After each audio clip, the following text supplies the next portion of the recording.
All righty. I'm glad you're here.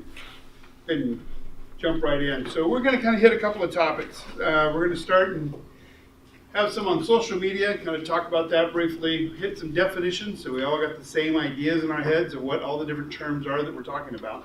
Then we'll get into some of the why. Why are these different things happening in security? Why do people try to do this to us? What is it that they're doing? We'll have some conversations in there. We'll talk a lot about password security. We'll jump back to social media, and then we're going to talk some about safe surfing and what does all of that do on the internet and where does that go. Does that sound like a plan? So this is really an interactive. I'm here to try to answer questions that you have. Don't wait to the end. Just as soon as you have a question on the topic, just go ahead and raise your hand. Let's just ask questions, and we'll kind of go through everything, and we can either follow the straight plan or we can go off the terms and go where we need to go. So hitting social media. Is everybody on Facebook or some type of social media already today? So you see those different things. You get an email or you see a link on Facebook and it says, hey, here's all these questions, and everybody's kind of asking these questions. Hey, this is my answers. What are your answers? And you kind of get that social aspect that you'll see every once in a while. You seen those? So here's ours. We're going to do some little mental exercises. Okay. So they're going to come back and they'll ask questions. So what is your mom's last name? Your mother's mom's last name. So they'll ask questions like that. You'll type it in. Fireworks go off. They tell you you're doing a wonderful job. And you're like, what is that all about? But that's kind of the way those questions work. They'll go in and they'll start doing math formulas. And they'll say, let's take a math and this is one of those, can you tell me that you know how to do math, right? This is kind of keep it as young. And so we'll have these things where they'll say, take the 3 digits here, 266, off of our phone number, and they'll be going all these here. So they'll have multiply it by 80, add 1 to it, multiply it by 250, take your last 4 digits, that'd be the 811, add it to it, and then it'll say, add it again. Again, fireworks go off, they tell you you're doing a wonderful job. And you're like, see, I knew it. Don't know what the question is. But, you're just kind of proving the point. I can do this math. Then they'll have another one. They'll say, take the last 2 digits of social security number. Pick either number. Do all this math. And you really kind of go through and you're like, I don't get the point. Right? It's kind of like, I'm telling people this information. I'm showing them I can do math. But it really doesn't feel like I got anything out of it. Have you ever had those questions? They go, tell me who your friends were in high school. What was the greatest time? What was your first vehicle you ever drove? You'll have those types of little quizzes you have. And just like that, when you're done with the quiz, you post it. We just go on to another subject. It's exactly what happens on the little social media. We're actually going to hit back to it here in a few minutes. It's a little teaser to make you stay awake all the way to the end. So let's talk about some of the different definitions that we have over time and we're kind of looking at. So we're going to talk about spam, junk mail. So it's irrelevant, it's inappropriate, it's messages that are sent. I get spam in the U.S. mail. Have you ever had spam in the U.S. mail? I mean, it's mail that you weren't asking for. You just all of a sudden get another ad. Hey, you want another credit card? Hey, here's another, ad to go shopping in these places. So spam is anything you get. It could be text messages. I've gotten phone calls. I'm not looking for that phone call. So it's really anything that's not something that you're looking for that you're still receiving. At the same time, I've received some of the spam in the U.S. mail. Ends up being a coupon for one of the local stores. That's actually what I wanted. So then it's really not spam anymore. Now it's a very valuable item called a coupon that I was actually after. So it may start off by being spam, but as soon as you like it and want it, it kind of went away from being spam again. Have you ever had that opportunity? So spam is really in the eye of the beholder. If it is something that you're not looking for, it really becomes that bad word spam. But if it becomes something that you want, even though you may not have expected it when it arrived, it becomes a valuable item to have. So it's kind of a different take on what the spam is and what that is coming from. We're going to talk a little bit about hackers. Now hackers you get, this one's an obvious bad hacker. You can see that it's a black hat. So when you have a bad, you always tell them down the street, they have black hat on, bad hacker, white hat on, good hacker, gray hacker. He didn't really know what he was doing that morning, so they kind of put the gray hat on. But I mean, the word hacking, everybody takes it as a big negative connotation. This is really a bad thing. But remember, you go back back Apollo 14.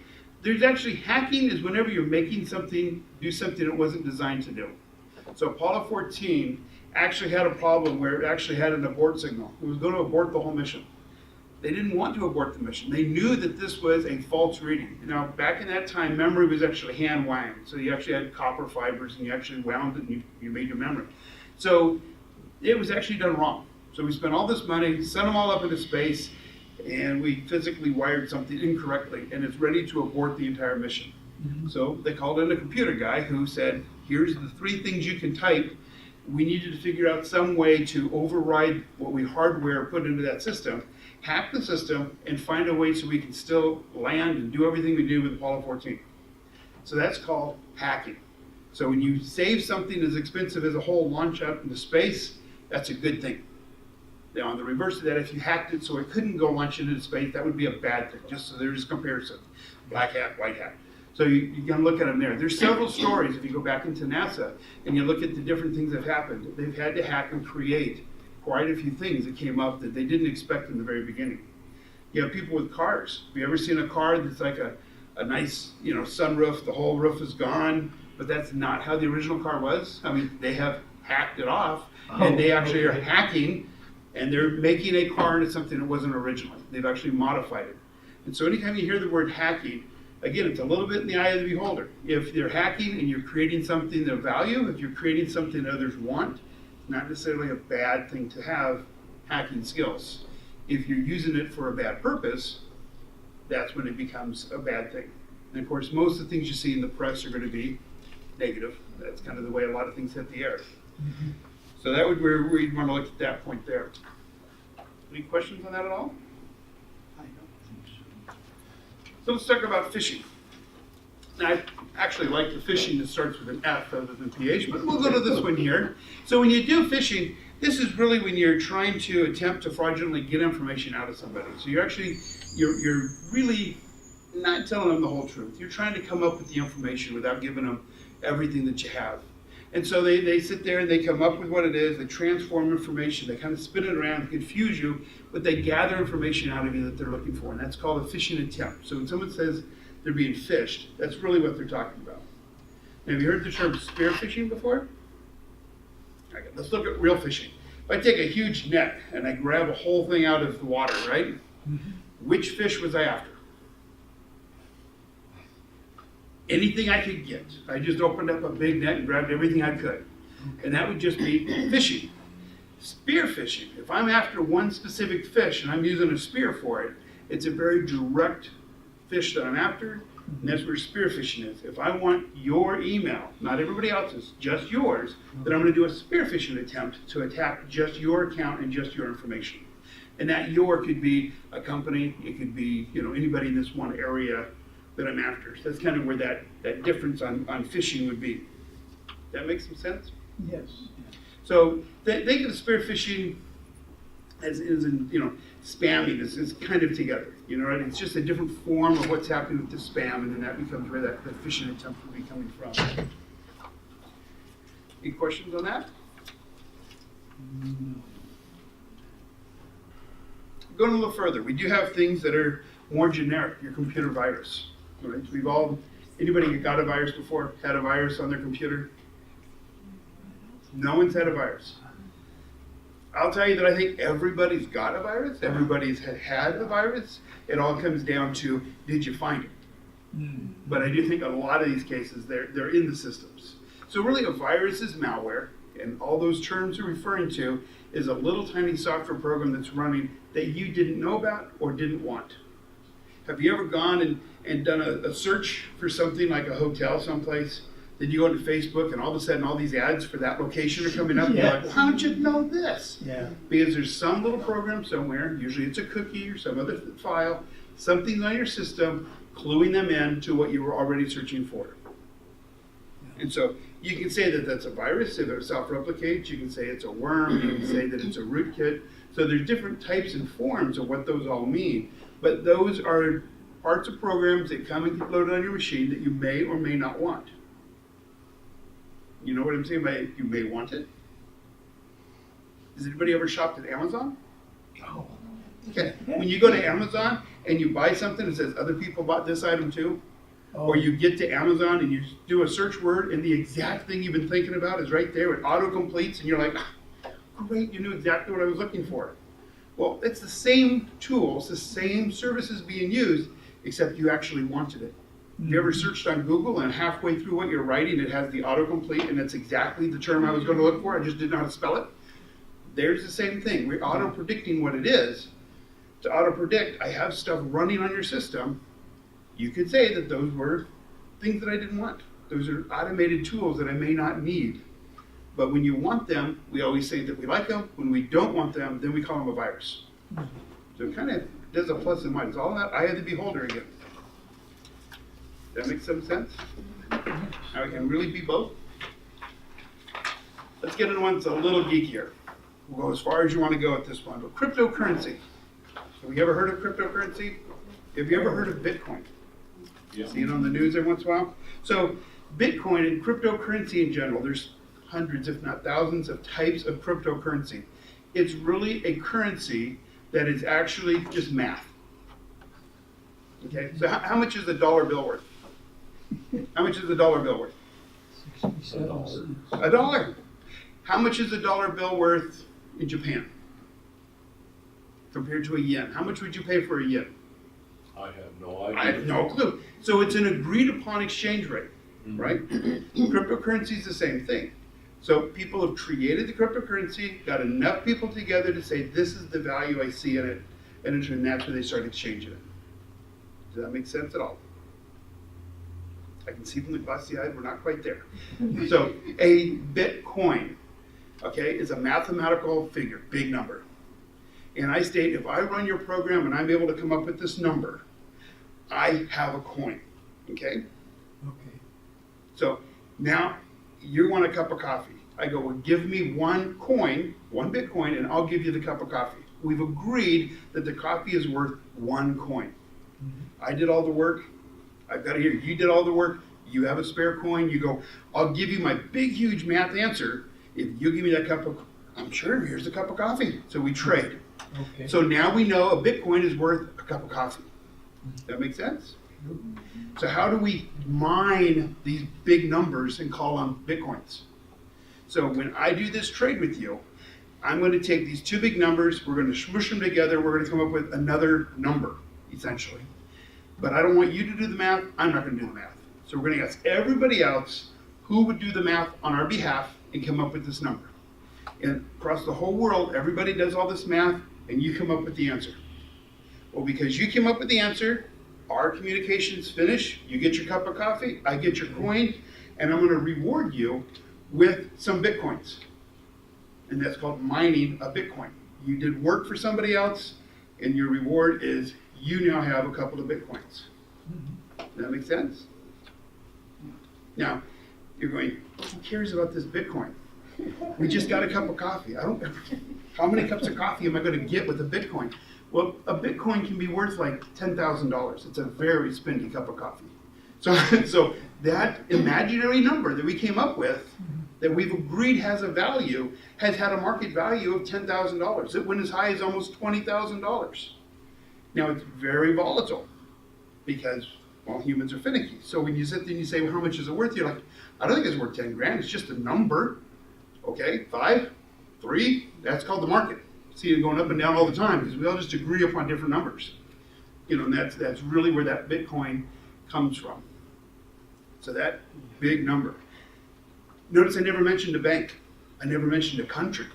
With Bitcoin, there is no banking institution. There's no country. All I know is this number. I actually wouldn't sell you the cup of coffee.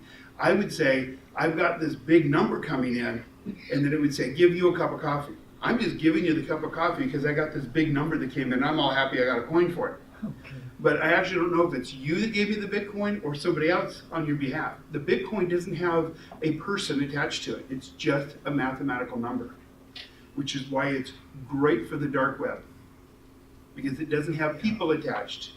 And if you had the IRS come by and say, we're taking all your money, you're like, go ahead, because they can't find Bitcoin. There's no location. There's no country.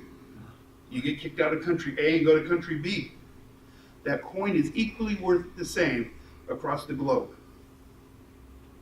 And so that's kind of why the Bitcoin has what they call the value, is you don't have to worry about your international exchange rates between countries and all the other things. Does that make some sense? How do you get a Bitcoin? You get a Bitcoin by doing that Bitcoin mining. So you actually run a program on your computer, and this is the way it was in the beginning. I'll explain how it's changed now. When you run that computer, it's actually just listening for anybody on the internet who asks for an exchange. And so if two people over here say, I want to exchange Bitcoins, and they send out this big math number, the first computer that answers is the winner, and then I'm going to give you 12 Bitcoins. And so your computer just seven days a week, 20 hours a day is listening. Who wants a number? You want a number. What is the math problem? And it says, here's the math problem. And then you crunch that answer and you go, here's my answer. And if you're the first one to give the answer, you win. And that's called mining. That's how you would get a Bitcoin. And to what end do I want one? Why would you want one? Why would you want money? If I offered you $10,000 to do a math problem, would you sit down and try? We're getting to know your, I can see when the maybe so, at that money. Yeah. So really that's where that all starts off, is just somebody said, I'm going to offer this amount of money if someone will do this. And they said, okay. In the beginning, it was just a game. I'm collecting Bitcoins. How many do you got? I got 10. I got 25. I got 50. Well, what's the value on them? No one ever spent one. We were just all doing math against each other, going, my computer's faster than yours. I got Bitcoin. And then one day, someone in Florida said, I'm going to buy a pizza. I'm going to prove you can get something for it. I think it was, I don't know, a couple hundred Bitcoins. And someone said, well, for 200 Bitcoins, I'll call the local Domino's and ship you a pizza. And they said, okay. So he spent 200 Bitcoins and he got a pizza. And everybody was like, oh, Bitcoin can be exchanged for real stuff. Nowadays, at $10,000 per Bitcoin, and he spent 200 of them, that was a very expensive pizza. I hope he ate everything, including the cardboard box. So, I mean, but that was the idea behind it, was it started off being just, is this a real idea? Could this really work? And it kind of became something. Does that make sense? How do you control it? So in the beginning, 2 plus 2. All the machines could do it quickly. So they really said, here's a math problem that's going to take, let's say, 30 seconds. And all the computers could do it in 30 seconds. Well, instead of having one computer, I went down to a local store, I got 10 computers. So on the world scale, I'm going to answer 50% of all the questions. I'm going to be making Bitcoin like crazy. And then the neighbor said, I can't have you win. I'm going to go down to that same store. I'm going to buy 20 computers. I'm going to win. And it escalated and escalated. Now you have complete factories of nothing but coin harvesting machines dedicated to doing these math problems. To the point that they're having trouble getting enough power. They're getting enough energy to cool the building because of all the heat being generated from them. So every time the math gets done quicker, they increase the math complexity to make it still take just as much time. Okay, so the whole world is trying to do these math problems. So you get this massive amount of computing power put toward it. Bitcoin has a finite number. It's like 20 million coins or something, where they sit there and they say, once we hit this number, we won't produce any more coins. So it's kind of like the U.S. government. Whenever they find out that they're running at the maximum debt, they don't make any more money. Well, okay, maybe they can change the rule later. But at the moment, they said that there's a cap. And so they're going to stop right at 20 million. They? Who's they? The mathematics. So again, there's no country, there's no person, there's no bank. When they built the math and the mathematics around it, the rules that everybody's playing by, that was a rule that they created. That was what they said in the math. When you get to this number, it no longer will function. It won't work. So this is really a scientific math problem. So when you look at it and you don't understand the math, right? You're like, it's not real. So let me ask you another question on the US dollar. Is there gold in Fort Knox? I can't go knock on the door and have the door open up and look at it. So it becomes faith. Either you do or you don't believe that we have gold backing our bill, which technically we don't, because they signed that off and said that that's not there. Mm-hmm. So is a dollar worth a dollar? Well, yeah. Why? Because we agree. This is a whole group of computer geeks who said, I agree, it's worth something. And everybody said, cool, let's get enough of us together. Several million people get together and said, well, let's agree. Now we have a monetary currency. That really is where that is. That's how our normal currency even started, if you go back to the currency. So that's kind of where that Bitcoin started. Mostly it started for non-trackable, non-set at a bank, non-set at a country. That's really where that started from. And it's been years since that's built up. So it's something we don't really want to get involved in? It all depends on your risk level of yourself. I personally would steer clear of it. That's my own personal value of what I have for money. To put $10,000 down and find out that tomorrow it's worth $1.50 would hurt me. That would be hard. Now, you never said that you have to put $150,000 down. You're going to have to buy enough computing power to make a coin, which Oh. could be several $1 million. And you're going to build it on the hope that your machine is faster than So all the buying the machines in machines China is or the wherever else outfit. at. Yes, you're you're Not- buying real equipment. There are Oh. people that spend $2,000 and $3,000 and $4,000 a month on electric bills just trying to win one of those Bitcoins. Oh my. And so you're putting in your hard cash to potentially win, and you may have better luck, Spirit Mountain.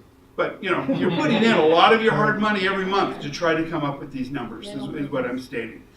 Now with that, you're putting in a lot of money. Where's your money going? Well, yes, you have to buy the computer. But the reality is your month over month cost is air conditioning and the electricity to run your computers. And that is a hard number that you always have to play. So we're looking at viruses and definitions. Welcome to Cryptojacking. That's the new one where they sit there and they don't hack your computer and put a virus on there to say, haha, I made it. They actually use your CPU cycles to do a math formula. And you become one of many, many computers that they get hold of that would allow them to create their own mining system. So now they don't have to pay the electricity, you do. They don't have to cool the computers, you are. And you're like going, but my home computer is nothing compared to these huge factories that they have with all these computers, and I don't get it. Anybody ever use Google? Oh, yeah. Oh, yeah. Yeah. And you type in the word car, and here's 10,000 places you can go to get a car. There are other sites, and we'll leave all the names off because we don't really want everybody going there, but you can actually go there and you can list, here is a camera, home surveillance system. And it'll say, here's 300,000 of them that are connected on the internet. You go, good, because I found a back door on how to install my cracker software on that camera system. And the internet just showed me 300,000 of them to go play with. So I read a program, install my software on 300,000 machines. Now I got 300,000 little computers trying to do my math for me. So in large scale, you actually can get quite a lot of computing power. And those are the bots. When you ever hear someone say that they got a bot out on the internet and they can control things, anytime I hook up a whole lot of these little computers, I have a botnet. I have a system that I can run. Those systems can be in the millions of machines. So if I get 3 million machines doing what I want them to be doing, it's quite a formidable force. But I no longer own them, I no longer power them, I no longer have to cool them. So cryptojacking becomes a serious thing that's starting to happen. Does that make sense? How do you tell if you've been cryptojacked? Typically your equipment doesn't really run well anymore, like super slow, and because these guys are all into trying to pull as much off of your system as they can. And so your system like runs at 90% or more the entire, so you're like, I was working well, then haven't been able to get anything to work for the last 3 days. Then you're going to call someone up and they're going to say you have a virus, but the virus you might have is not one that's trying to get your bank account. It's actually just trying to use your computing power. So there's a value in just your computing power that may be more than what someone's bank account is nowadays. And so you're seeing things shift through, from trying to get in your machine to get information from you to just trying to use the horsepower of your machine itself. And if you get something like that, you take it into the shop and have them fix it. You do have different software programs, virus software programs, et cetera, that will actually correct it. There's actually some sites that aren't, again, white hat, black hat, eye in the beholder. They'll actually have a web page that says, when you go to this website, here's 20 ads, right? You got to look through these ads and then you can go to our article for free. There's other software that said, we would like to use 50% of your computing power while you're here on my website. And you go, okay. And while you're reading the magazine article, it's doing cryptojacking of 50% of your computing power while you're on their website. Then you're like, I'm done. And it says, okay, I'll stop doing the work. And they're trying to make this a legit business, stating here's a way Because people are putting information up on the net. Someone has to pay for putting up all this stuff on the internet. And they're going, how do we get this back? Is it from ads? Is it from selling information about you? Or what can we do to have a revenue? So this is actually starting off as bad, just like viruses start off as bad. Then all of a sudden it goes to Amazon, and we love it because they can tell us what we want to buy before we knew we wanted to buy it. So cryptojacking is the same thing. It's starting off bad. Now they're trying to find a way to legitimize it and say, here's another way to use as a revenue source. So while you're listening to a music channel and you're just listening to music for the next 2 hours, what if we use some of the excess power off your computer to do something different? Is that a bad trade-off? It's all in the eye of the beholder, whether you think that's okay or that's not okay. Does that make some sense? Yep. Are different systems more vulnerable than others, say Android or Apple? Or? So the question is the computer systems more vulnerable than the others? Cryptojacking is actually trying to do it all from the web browser, which no longer matters which operating system you're in. And so that's actually a Chrome, IE, Firefox. So it's the browser itself that is having some of this run. Because to be honest with you, the hackers have found out that if they had to build a different virus for every single computer system, it's hard. And if you ever want to talk to someone who tries to change how making things easy, it's a computer guy. They will make everything automated. If I can make a one button click, do the action of 3, I'll rewrite world because I want to make it a one button click. I want it easy. So as soon as I do it in a browser, and that browser can be used on 5 operating systems, I don't have to write 5 viruses, I write 1. So a lot of these are starting to become based on your browser more than the operating system. Macintosh, is one Apple, browser Windows. system better than the other? Say that again, I'm sorry. Is one browser system more vulnerable than the other? I would say that if you look at the browsers, is one browser more vulnerable to the other? Chrome, Firefox, and Internet Explorer are the top 3 browsers. And in turn, they're the highest maintained browsers. So if you go on to something you've hardly ever heard of, those are the ones that would have more open vulnerabilities. On the opposite side of that, if you look at those top 3 browsers, annually they actually have hacking wars where they actually bring in hackers and they put a bounty. If you can find a virus or a way into my browser that I don't know about, we'll give you $100,000. And they actually put bounties on finding bugs in their products. And so that makes those 3 the stronger ones only because they actually pay people to try to get into them and to break them or to cause backdoors.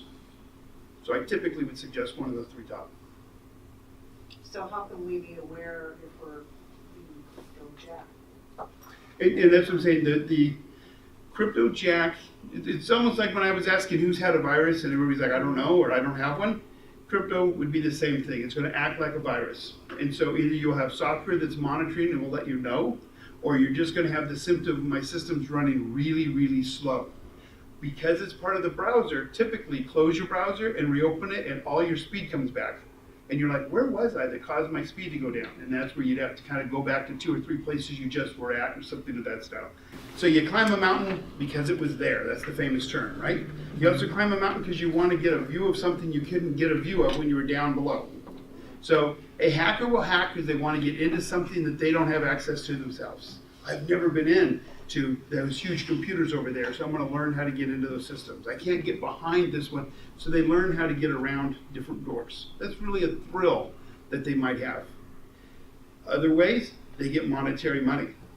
So just like when I said it would be $10,000 for you to do the math problem, if I came up and said, I'm going to give you $1 for every person here that will tell you where they currently are. You're in Oregon. So I'm just giving you a hint.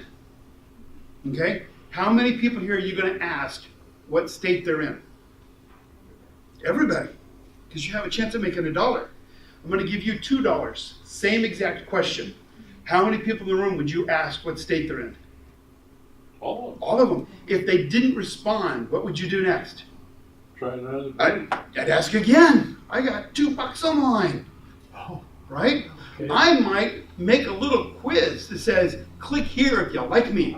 Because if they like me, I can figure out what state they're from. I won't even ask you the question of what state I'm in. I might now trick you to get you to say something, because then I can figure it out and I can still make my $2. Money really makes people motivated to do something. Does that sound logical? And so that's really where, so how much money do you spend to send a piece of mail in the US mail? cents. 48 cents, 47 cents, something like that. I'm glad you all don't have an exact answer because I don't actually know. That's how often I send something in the U.S. mail. So it's 40 some, depends. I got those forever stamps when I thought the price was going to go way high, and now I actually don't know what they charge. But I use the same stamp, and I haven't ran out yet. So they do last you quite a long time when you don't use them. But you do pay something for every one you send out. How much do you pay for every letter you receive from the U.S. mail? No. You don't. Yeah. Every email, every letter I get out of my mailbox, I don't pay extra for it. How much do you pay for every email you send? Nothing, Nothing. How much do you pay for every email you receive? nothing. Nothing. So if I'm going to pay you $2 for every person that tells you you're in Oregon, how many people in the state of Oregon would you like to send a piece of mail to? All of them. A couple of times. I might do it morning, noon, and night to make sure I get through them all. Because there's no cost to you other than a few minutes of your time to say send, right? Mhm. That's really why spam is as big as it is. If I send spam, and here's a gentleman here that actually was a spammer, and what they're coming back with, there's a commission rate. So in this case, it was pharmaceuticals. As high as 50% of what you paid for that pharmaceutical, they would give as a commission. So these people, researchers would send it out, and they're finding that 5% would actually click through on an ad for some of these pharmaceuticals, and they might buy. So they might have a 5% chance. Well, when you're sending out 3 million pieces of mail, 5% is a pretty big number. When you get down to it, in 2007, this was a famous spammer. He was talking to PC World. At the peak, he was doing 10,000 to 15,000 a week. That was his commission. And people go, well, why would they click on it? So let's answer it. Pharmaceuticals. If you go to the store, it's going to cost you $10 for this medication. If you click on the email I sent you, it's going to cost you $8. Mhm. Do you think that somebody might try to save the money? Potentially, because now it's a coupon.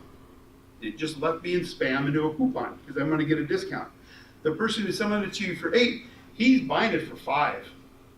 So he's like, oh yeah, I like this. I'm making $3 on every time you say yes. You're saying, oh man, I like this. I'm saving $2 every time I buy it. The pharmaceutical company's going, I like it. I'm still making $5. Doesn't matter. And so it's a distribution leg that comes out, but it does start off by being spam. And there's so much of it, we don't like it.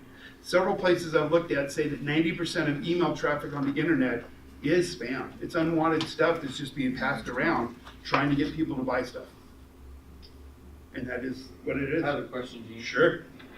I have a number of friends on Facebook that like to send out the things, what would your Irish name be, or those types of things. In effect, is that spam? Yeah. It's a friendly spam. It's really, It's a friendly makes spam. you feel good. Yeah, but what's happening when you So do what's happening that? behind the scenes? Yeah, So why would I get some? Remember what I'm saying? I want to know if you're in Oregon, right? If I have you say, oh, I like that, your instance of response says that, specifically to Facebook, they're allowed to tell your friends that you said like. So now on the backside, I get to see that you liked it. By your interaction of you liking it, I get to know things about you, or where you are, what you say. I get to start to profile you. right.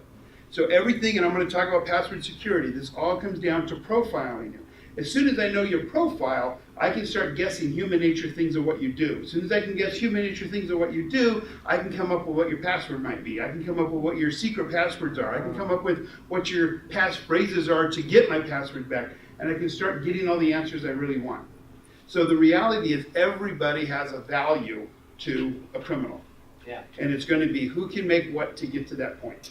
And that's where a lot of those start The from. sad thing about that is that a number of these people that do this, not knowing what they're causing for you, are smart people. Oh yeah. And they just think it's a fun thing, and oh yeah, let's just see, what would your fairy godmother's name be? Oh, okay, put the information in, Absolutely. and not ever realizing what they're doing, not only to themselves, but to everybody who responds to that. Absolutely. So there are, a joke that I have is, I'm from the 1984 season of reading Orwell, right? That's the big, oh man, I would almost like to have those freedoms back.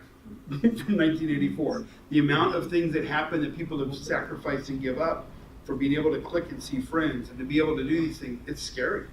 And people don't see the bigger picture of where some of this information is coming from. And that's really where a lot of this comes in. That's kind of some of the things we're going to talk about as we go through. Okay, sorry if I got it. Oh, no, you're completely fine.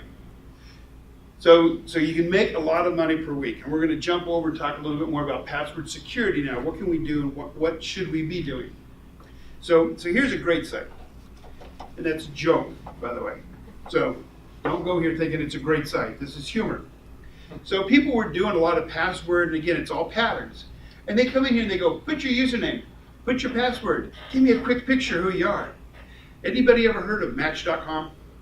Right? It's a dating site. It takes your profiles, you give them all this information, and they say, here's somebody who's just like you. Our passwords are near and dear to us. So they said, well, if the password's near and dear to you, why don't we just match you up based on your password? You tell me which password you use. I use monkeys1234. They go, here's other people that use monkey1234. You must have a lot in common. So it's a password dating site. So here, I just used the word monkey. Here they are. Don't be this guy. Don't use your real picture. Don't use your real name. And don't give me your real email address. This is a joke. This isn't real. This is a company trying to point out kind of the ironic nature that people think their password is so personal that they really do think they're unique. And they're asking you to put your password in to see how unique you are. And they're proving you're not unique. Everybody use that word. Monkey. That makes some sense. In 2017, here's the top 25 don't use passwords. Don't say the top keyboard, 1, 2, 3, 4, 5, 6, password, let me in. Hello. How about trust no one? So the hackers have gotten all these passwords that they know 2% of America uses this password, or 10% are using that password. They get large treasure troves of these passwords, and so when they have to do checks for them, they have a database of 20 million passwords, and they're going to check the most common 20 million passwords against your name to see if you're using something everybody else is using. And that's how they get in. How long does it take them to do that? Perfect. Next slide. Oh, There we go. In 2010, this kid made the computer, and it does 28.6 billion password checks per second. per second? Per second. Oh my gosh. So think of a word that's 4 letters long. Okay? A, B, C, D. So I'm going to check every lowercase letter. A. Nope. Okay. A, B, B, B. Nope. A, C, B, B, B. Nope. A, D, B. And just keep checking every possible combination. Mm-hmm. He's going to do 28.6 billion combinations every second to try to get to the end of that. Okay? You get in here, and there's another program here, and this is considered a professional hacking tool. Okay? Lorfcrack. You get into these programs, and I've actually used this one. So I used to have people that bring me the computers at home and say, here, could you work on this? I go, sure. Then they would leave.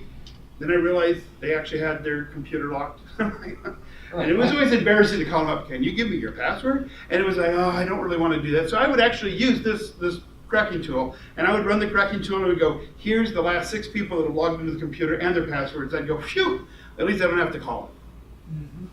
And in a couple of years of using this tool, one time it took 15 minutes to find someone's password. Every other time I'd hit enter and it would print on the screen the usernames and the passwords. It was so fast, I didn't think the tool was actually checking hacking passwords. I felt it was reading a database somewhere on the hard drive. I actually did some research to find out, no, it actually is cracking the password so fast that I thought it was actually just reading them. And that's your personal home computer, not on a web page. At least with a web page, it'll say, try this 10 times and I'm going to lock you out for 5 minutes. Oh, yeah. You know, something of that style. At 28 billion times per second, the website would have trouble keeping up with you. So at least that's a local hack that someone would have to do. And that's in 2010. I've seen 33 billion. These are little homebrew computer systems built up. This isn't like I went out and designed something with, you know, one of these machines that are doing Bitcoin. I mean, this is small time in consideration. So you can think of, state-sponsored, how fast they're able to do stuff. But where are they getting all this? In 2016, they reported 40% increase in data breaches. That's when the company lost control of their data and somebody else has received it. In little quantities like Yahoo, they announced the largest data breach in 2016. They lost 1 billion accounts. So if I have 1 billion usernames and passwords, I'm probably going to pick a pattern out of that. I could probably come back and say, hey, 300,000 use 1, 2, 3, 4, 5, 6. And so if I went to the internet, all the odds that if they used 1, 2, 3, 4, 5, 6 for Bob at Yahoo, I'm going to lay that Bob at Yahoo used the same password over here on Facebook, and the same password over here on LinkedIn, and the same password over here, over here, over here. That is a very common practice. So Gene, would you say that, because I've heard this statement so many times, well, they never go after the little guy, you don't have to worry about it, they're not after you, they just want the big. They're not after the little guy, but they don't know the guy, or gal, or size. They're after whoever's password this worked for. Yeah. And it is a complete luck of the draw. Yeah. So I guess what I'm saying is that in the past where we thought they're really going after big companies, their banks and all that type of stuff, in reality, they're going after everybody.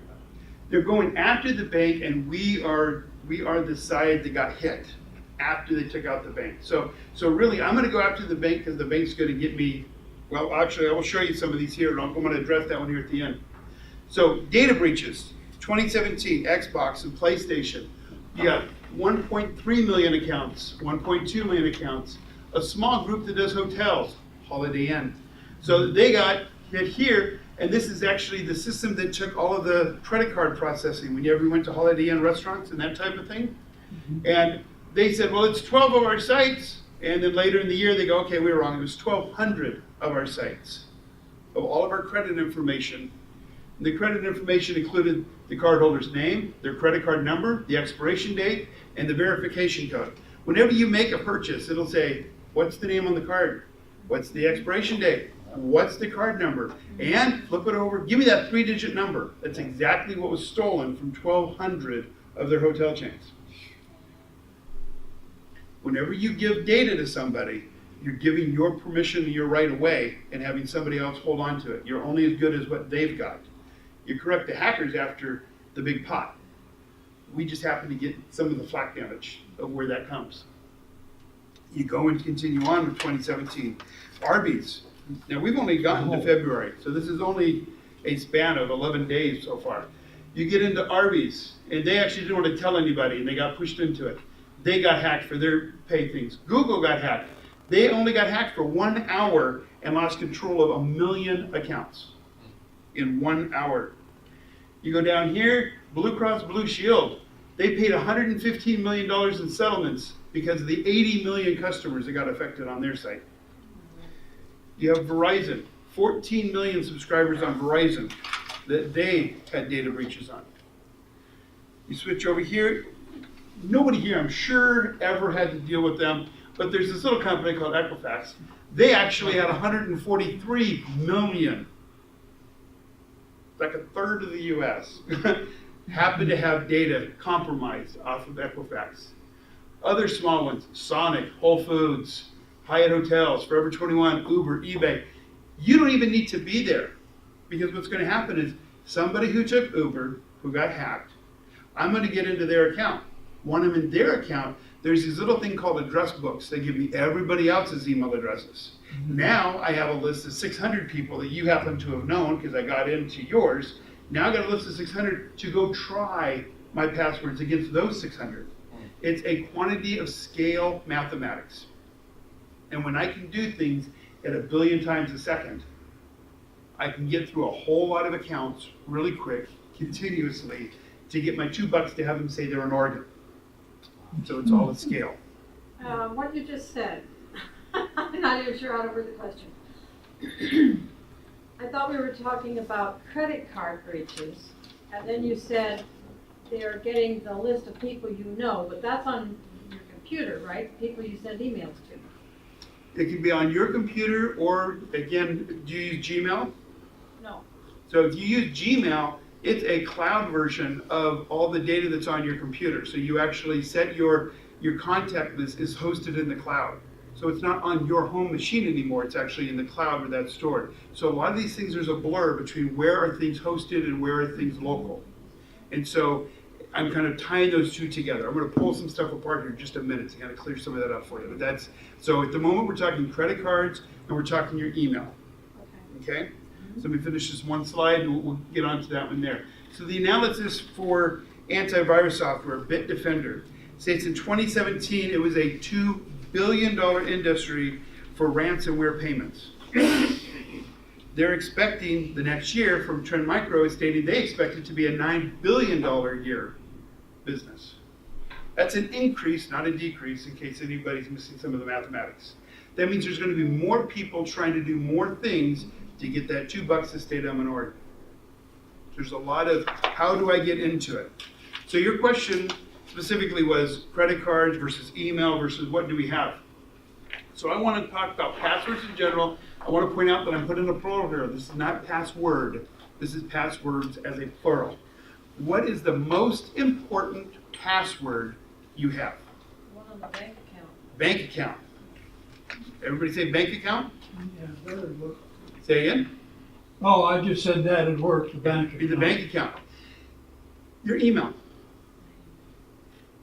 So think about when you go to the bank and you say, on the bank website, and you say, I forgot my password. What information does it ask? Your email, Your email address. Why? because they're gonna send you They're going to send you a quick little link. You click on the link and it says, okay, give me what you would like to change your bank's password to. And you go, I'd like to change it over to monkeys 1, 2, 3, 4, 5, 6, 7, because I'm being much more creative now. And now the password is monkeys 1, 2, 3, 4, 5, 6, 7. Okay. But to get that, did I have to know your super encrypted 52-character long password you have in the bank? No. I just had to get your email. So as long as I get to your email, I have access to every other account that you have where it says, give me my password. Oh, I emailed you the link. I'm being so nice to you. You're just, go change it. And when you click on those links that I forgot my password, they don't challenge you with more questions. They just say, click here, and a page comes up and says, change it to what? They don't even ask you for the old password anymore. Just change it. So that tells you where your security really needs to be. It needs to be on your email. Watch your email. Now, if I was a hacker and I wanted to get into your bank account, first I'd get to your email. Once I get access into your email through social engineering, through spam letters, through phishing scams, however I get into your email, once I'm there, I'm going to look through your email and go, oh, they do something at US Bank. Now I'm going to go to US Bank, say I forgot my password, it sends me an email. I'm doing this at like 3 in the morning because I don't want you to be awake. Maybe it's 5 in the morning. You guys are in the late crew. Maybe you slept in this one? I don't know. Okay. My mom doesn't get up till like noon, so it works out. So, you get into these things where they do it on an off hour. And so they're going to go into your email. They're going to say, this is what I want from that bank. The bank's 24 hours. It says, okay, here's the password. Change it. You change that password. I go into that email, and what do? I delete the request that says I wanted to get access. I delete the request that I asked. Maybe I leave the email alone. You get in the next morning, you check your email. Nope, nothing's come in. How often do you check your bank? Well, I check my bank religiously. I want to make sure everything's correct. How often do you check your 401k account? How often do you check any of the other accounts? Because if I can pick an account that you only check once a month, then I've got a month's head start before you're going to find out that I've been doing stuff there. While I get to your bank, and now that I have access, the first thing I do is I go in and say, that's not my email address. I changed it. It's over here now. So now I can ask a whole gobble of questions, and they send all the information to me, not to you. So really, your email password, very, very precious. Hold that one close. That's your important one. So what do we do with passwords? How do we make them better? This is the classic strong password scenario that everybody tells you. They say, make it look crazy and come up with a little saying so you can see it. Well, that sounds cool. I said passwords plural. I personally have about 150 sites I have to log into. I don't know 150 sayings, nor can I remember which saying was for which place. So for me, that doesn't really work. That's a tough one, right? So I actually don't say that any longer. I used to. So how do we tell? So remember, every possible password is tried. They're just going to brute force it. If it's not something in a dictionary, I'm going to try every combination of every letter, symbol, number, lowercase, capital, and I can do them all now at blazingly fast speeds. So it's not sooner or later, it will be found. Question is, can you make it too soon, or can I make it enough later? So an example, if my password gets figured out and they figure it out in 10 years, I probably don't care about that password 10 years from now. I'm okay with you finding it. Actually, within 10 years, I might give you that password because I'm not even using that account anymore. And so the passwords, in my mind, have a time limit. How long is it good for? Now, that time limit might be 50 years. Maybe it's 100 years. But I don't care that you're going to eventually get it. I just want to delay that time that it takes to get it. Does that make sense? So running on the assumption that they can brute force it, how long does that brute force take? So Kaspersky has a website, and when the class is over, I have these websites. We can actually try some of these if you like, or you can actually go to that address here at home and you can play with it as well. You type in a password. This is a good password. A normal home computer will take 50 years of brute force trying every single letter until it will come across that combination of letters. Just trying again. A, all the way across. A, B, all the way across. A, C, all the way across. And just trying every combination. 50 years, that's pretty good. And I can remember a little quick saying. That's a little easier. If I just capitalized, just went from lowercase to a capital for the beginning of every word, it now takes 100 years. Well, that's awesome. I can remember that the beginning of every word needs to be capitalized. That's a lot easier to remember. I'm starting to come up with a combination I can handle now. That's okay. And if between every word I put a $sign, I'm now not taking 100 years, I'm taking 1,343 centuries. Now, there's a password I don't care if you get to. If it took you 1,000 centuries, happy days, have fun. You got a machine that can do it really fast? I don't think taking a couple 100 years off it's going to hurt me too bad. I'm still okay with it. Can And you so use it's- another character besides the $sign? Sure, And any have symbol the you same want. effect? Yeah. And Okay. so, but remember, just long doesn't mean good. So if I go test, test, test, it's still going to take 1 second for me to figure it out. If you go test $sign, test. Test, exclamation, test, $sign.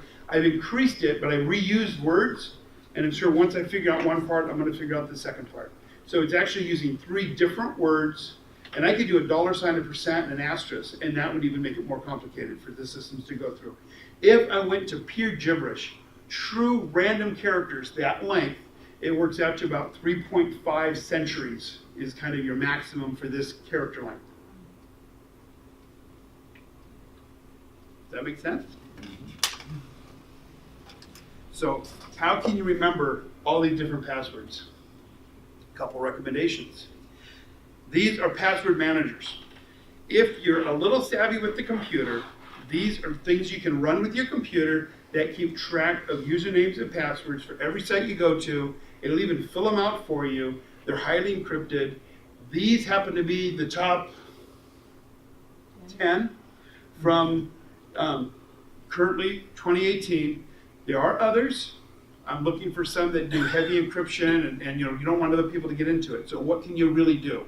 Of course, the password to get into your password manager really needs to be good. So just to kind of point the obvious out, you don't want to have, the password to get into my vault is 1234. It kind of defeats the purpose of having the vault. So really have a good password if you want to use a password manager. Now, like most of us, it's like, but I'm here because I don't know that whole lot about the computer. This is getting confusing. This is really my recommended way. Write it down. Take a 3x5 card. Set it next to your computer at home. And you're like, but it's written at home. The voice said, don't use a Post-it note. I'm not supposed to just write my password down. The reality is a hacker in any country in the world is not in your house. Oh. So I've cut down everybody who has access to my passwords, from anybody in the world who's smart enough to get into my computer down to the guy in my neighborhood. If they're in your house, give them what they want. They're in your house, you know. I want them gone now, whatever you want. I mean, there's a value to things and there's a value to things. The value of me is much higher than my stuff. And so if you can get into my house, take what you wish. I no longer wish to be there. And so writing it down is not bad, but write it down. It would be better to have a different password for every site you go to that you wrote down than it would be to use the same password on every location, even if it's a really good password. Does that make sense? So a little spiral notebook or something would be Absolutely. handy. Spiral notebook, a nice little card holder that can just put an alphabet. There you go. Our little DirectLink book you already have. Any of these things you just set next to it, write them all down. That's really good key. We talked about social media. This has a web link to an NBC show. The NBC show actually goes over a lady who actually just about lost her company because she was answering these little ads on Facebook. Hey, what's your Disney character? What's your best friend? What's the great color?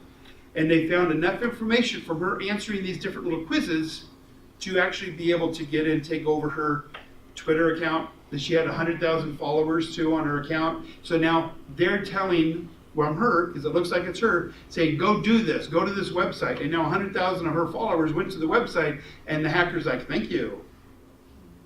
And they're like, those aren't what I'm saying, but that is what happens. What is your mom's last name?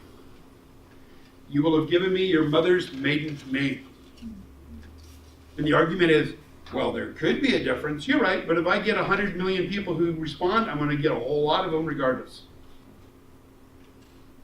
If you continue the math formula that we did from above, and then you divide the number by 2, you actually end up with your phone number. Any phone number you start with, in the end of all that math, will be your phone number. And so you think you're showing off how smart you are, and the guy on the other side says, subtract 250, divide by 2, thank you, I got your phone number, that's all I cared about. Why did I care about what state you were in? Remember I took off the 503 in the beginning? That gave me the idea of a couple of area codes that you probably are. Now I've got your whole phone number. The next one, take those last 2 digits, do all the math on them, subtract 14. I have the exact beginning 2 digits. They could be in one of 2 different orders, so at most I have 2 guesses. And because of the other ad I sent, which said use the first of those last 4 digits, I now have the last 4 digits of your social security number. And all I was doing was just playing a math problem. I had no clue that I was giving away my personal data. What's the personal data worth? Well, if you're on Google and you say, I forgot my password, it says, could you give me your phone number? Well, that's awesome. Because I got this really big 50-character password on my email. I'm making it super secure. I forgot that all I had to do was put in my phone number and you'd give it to me, though. How about US Bank?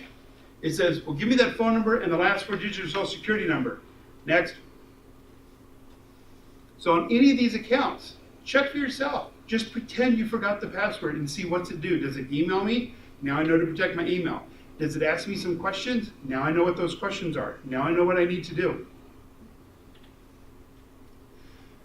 Final words on passwords. This is a recommendation.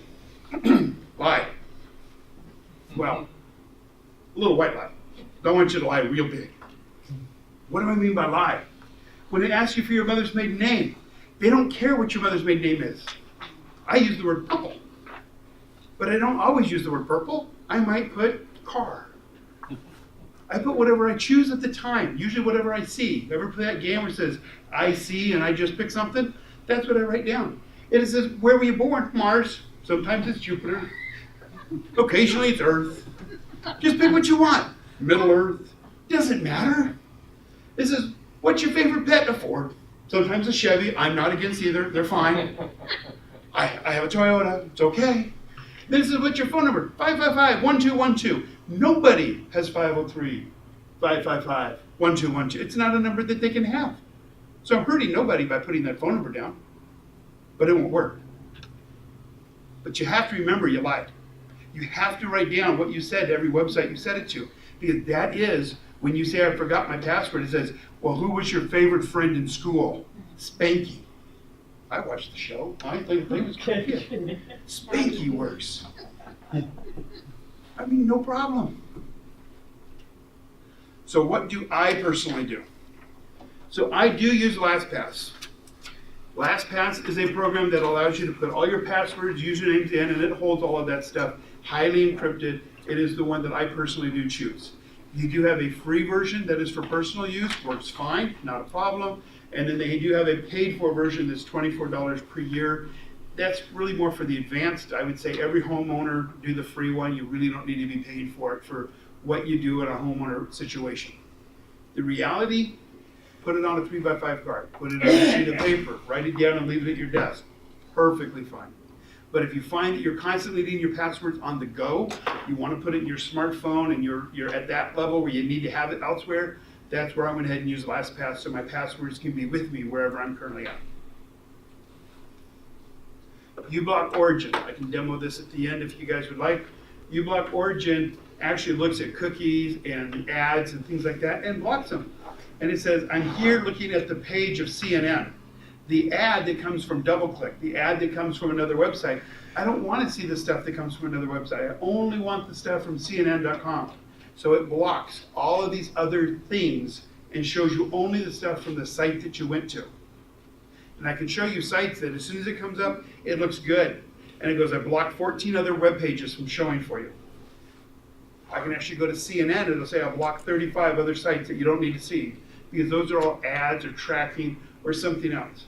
Now again, we talked about how tracking with Amazon is a good thing. And there are other websites that are good. So uBlock Origin has a button. It's a real technical button. It's called off. So when you go to a website where you want the tracking on because it's doing some good that you want, just turn it off for that one website. It'll stay off for that website when you come to it at a different time, and you can still get all the power of what that has available to you. And then just have it on for when you're just doing a Google search and like, I have no clue who this is, click on it. Oh, I didn't want that. Why don't you have uBlock Origin run, and it will block some of the stuff you didn't want. And that's kind of my way of circling that myself. But all in all, I lie. White lies. But I do lie. Every website I go to. So when they ask me, what's this? I don't, Social Security number. I have places that'll say, give me the last 4 digits of Social Security number. Sure. What are you going to use it for? And they go, well, we use it for, we have a unique information from everybody who's logging in. Seriously? 9999. That's the maximum customers that you have? Well, no, we've got more than that. Well, then you're not using those 4 digits to keep uniqueness. So I just pick a number, 5, 7, 3, 2. Yeah, it sounds good. Write it down. Next time you call and ask me what the last 4 digits of my Social Security number is, I'll use those 4 digits. I had one call me back and say, you died 3 years ago. Well, then you weren't using it as you told me.